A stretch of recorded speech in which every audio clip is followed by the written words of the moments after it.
There are certain games that I just cannot get enough of. For one reason or another, they draw me in again and again. I'll maybe walk away for a week, maybe a month, or even a whole year, but eventually I find myself back in its world, doing what I've done time and time again. In this video, I'll talk about some games that I love and that somehow keep pulling me back in. Up first, we have Dragon's Dogma 2. I ranked this as the best game I played in 2025 and ended the video by saying that it's a game I come back to every now and then. That hasn't changed one bit. Dragon's Dogma 2 was a game that I honestly didn't even like and didn't understand what the purpose of it was. I felt the same way about the first game and dropped that one completely. I then decided to actually make it past a few hours, and once I understood the loop, the world, and the freedom that I had, I was completely hooked. There are many things I love about this game, starting with its dynamic and emergent gameplay, the off-script moments that change everything about your plans from mission to mission. The randomness of the open world is just something that draws me in for some reason, and I talk about all that in more detail in my review on this very channel. The classes all play wonderfully. There are few games that make you feel and look as powerful as Dragon's Dogma 2 does when casting spells as a wizard. The fact that you can just change your class at any inn and try out a new style is also great and is a good way to switch up the gameplay and keep things fresh as you go. Obviously, the pawns are a huge part of the game, each with their own unique personalities and goals. You can form a party however you see fit, whether that be 3 tanks, 3 mages, 3 archers, and so on. The freedom to explore and go about things at your own pace is just perfect. The game doesn't hold your hand at all. It's one of those figure things out as you go type of games. It just honestly offers me an experience that other games don't really do. Now, I've gotten a lot of comments telling me to go back and play Dark Arisen, that it's the better Dragon's Dogma, and to be honest, I'm scared to do so because if it really is that much better, then I'll have yet another game to spend hours and hours in. Dragon's Dogma 2 holds a special place in my gaming library. The sense of adventuring with a party is just unmatched by anything else, and it's a game that I continue to come back to often. Up next, we have a bit of a 2-for-1 combo, the Division series. I was late to the party here by nearly a decade on the first Division and about 7 years late on the second title. I played through both pretty recently from start to finish and spent a lot of time in the endgame. Both games are just flat out fun and provide me with a consistent loop of upgrading my gear and taking on harder and harder challenges. These types of games are not everyone's cup of tea, which is totally fine, but they resonate with me pretty well. The first Division is a masterpiece of environmental storytelling and world building, a scary yet beautiful rendition of New York City. No game has matched that level of detail. The Division 2 takes the formula and builds on it, expanding the endgame, the systems, the loot, and everything in between. They are now both games that I revisit often. Not every night, but nights where I feel like I just want to kick back and relax and play some of the different endgame activities. Now, I should mention that these aren't games that I'd ever revisit to play through the story again. The story in the first Division is okay, but the second game, in my opinion, is just laughable. Thankfully, though, Division 2 is still getting updates with more endgame options being added as time goes on. To be honest, I'm really excited to see what Massive has planned for Division 3. I cannot wait for that game to drop. Up next, we have one of my newer purchases and one you've probably never heard of.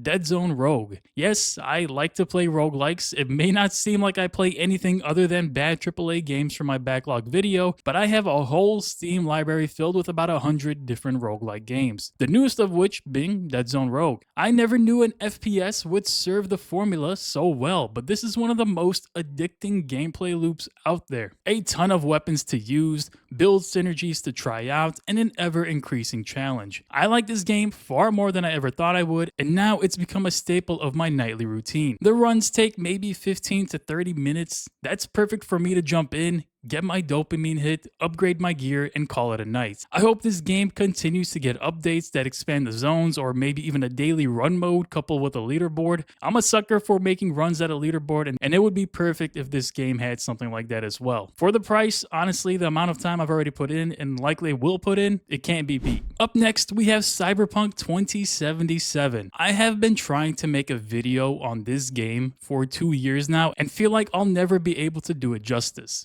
I bought this game on release, in all its bugginess, I finished it and moved on, but the feeling of Night City stuck with me. So much so that years later, the feeling of playing it again crept back up. So I did. I played it again, then again, And then again, I realized that what kept drawing me back was Night City itself. The feeling, the aesthetic, the atmosphere. I still have trouble verbalizing exactly what makes this game so good to me. It offers a unique setting that no other game has pulled off to this level, and simply just existing in it does something to my brain that no other game currently does. Exploring the different districts, interacting with the NPCs, driving at night through the city, and just walking around are all some of my favorite activities. The build variety also plays a massive role in why I keep returning. A Netrunner playthrough where you're puppeting enemies and hacking systems from across the room feels like a completely different game compared to going full melee and slicing through rooms in slow motion. Each build changes not just how combat plays out, but how you interact with the entire world around you. Of course, the different choices you can make throughout a playthrough and how those decisions affect certain scenarios is fun to explore. There are many scenarios where things can play out much differently based on a few dialogue choices or skill checks that you'll pass. Anyway, I cannot wait for the sequel. I have no idea what CD Projekt Red is going to pull off, but I will be there waiting on day one. Up next, we have Returnal. I feel like this game kind of just came out and died. No one really talked about it much when it released. To me, it's a game that almost captures that same feeling of Cyberpunk, but in a more creepier and more haunting way. I love the world building, the hostile atmosphere, all the weird ruins of what was once an alien civilization, and the story behind it all. There's depth to the story that is much more than surface level. Are you actually in some hostile alien world, or are you just in the main character's psyche? Returnal is also perfect for me in its gameplay loop. Quick runs always means some sort of progress. I've obviously beat the game since its release because otherwise it would be very embarrassing if I hadn't, but what keeps me coming back to the game is the Tower of Sisyphus update. Here, I hop on, do my daily runs if I'm up to it, then go on about my day. Returnal's gameplay is tight, fluid, and just fun to experience, which is why I keep coming back. I cannot wait to get my hands on Saros. I just hope they up the roguelike mechanics to a new level, introducing more variables, build options, weapons, and so on. I can already see that game being a staple in my gaming library.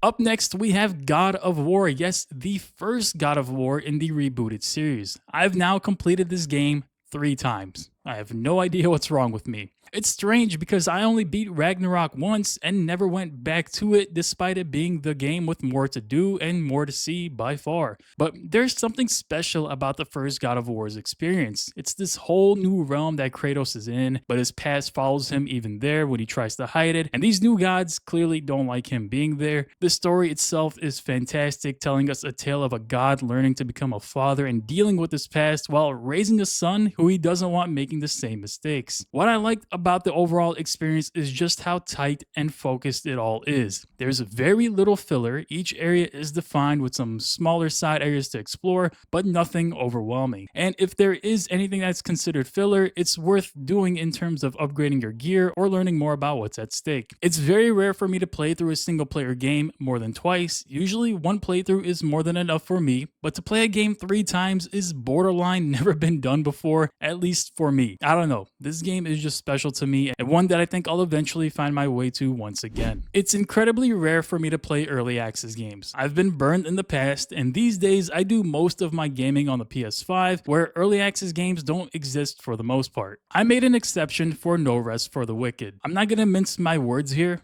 I legitimately think this game will have a shot for Game of the Year whenever it releases. I really hope it's this year. It's a game that blends a number of genres together, from the familiar ARPG systems with loot to a Souls-like to settlement building and crafting and so on. The gameplay is tight, it's fluid, it's impactful. The different weapons offer varying skills and combos. The art style is unique. The game is just aesthetically pleasing and it runs flawlessly on my old 2070. It's honestly a game that I already cherish even this early on. I've put about 30 hours or so into it and I cannot stop even though I really want to. I don't want to experience any more of it. I just want to wait for the full game to drop so I don't have to keep playing it in small chunks as the updates come in. No Rest for the Wicked has taken almost all my playtime up, and honestly, it's kind of getting in the way of making content for this channel, so I'll need to break the addiction sooner rather than later. Up next, we have Diablo IV. Yes, I like Diablo 4. I know D4 bad and all that. I think Diablo has finally gotten itself to a good place. It's one of those games that I revisit every season to check out the new mechanics and updates. This particular season had me locked in for the longest because of the Paladin update. I genuinely couldn't stop playing the game. That's not to say I love the game. In fact, I didn't touch this for like 5 or more seasons because I was just so unimpressed with the changes. It seems like, however, with the Paladin class and the additional class coming in the expansion, Diablo 4 is finally going to be in a place where I can fully recommend it to someone who is looking for an ARPG. And that about wraps up the list. These are the games that have genuinely earned a permanent spot in my rotation, the ones I keep finding reasons to go back to, whether it's for a quick session or for a full run over again. What's interesting is that they're all pretty different from each other. You've got these massive open world RPGs sitting alongside roguelikes and live service shooters, and yet they all scratch a different itch in a way that keeps me coming back consistently. I think that says something about what makes a game truly replayable. It's not always about the length or the production value, it's about how a game makes you feel when you're in it. These games all do that for me in their own way. If any of these are already in your rotation, or you have a completely different list of games that you come back to religiously, let me know in the comments below. And thank you guys for watching as always. I'll see you all in the next one.